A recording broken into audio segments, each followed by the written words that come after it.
Matet de Leon, walang mana mula kay Ate Guy. Eto nga pala ang ngiti ng mga ampon na walang mana.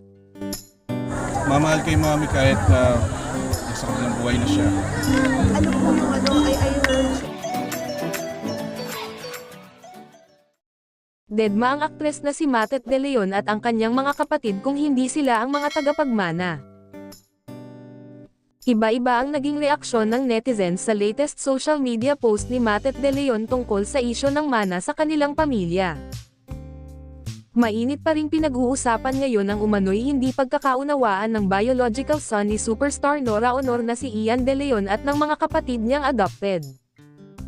May kinalaman ito sa usapin ng mga naiwang ari-arian umano ng namayapang national artist at ang pangangasiwa sa itinatag ni Ian na Nora Honor Enterprise at Nora Honor Foundation.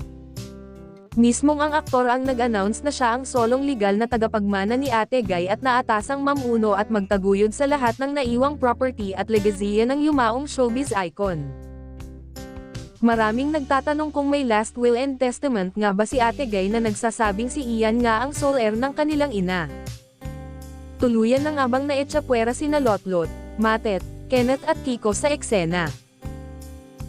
Ibinahagi ng aktres na si Matet de Leon ang larawan nilang magkakapatid na magkakasama, kalakip ang tila isang makahulugang caption. Sa caption, sinabi niyang wala silang pakialam sa isyu ng mana. Post ko lang uli, eto nga pala ang ngiti ng mga ampon na walang mana. Mukha ba kaming may pake? Ang hugot ng aktres. Samantala, nilinaw naman ni Ian na hindi niya pababayaan ang kanyang responsibilidad sa kanyang adoptive siblings.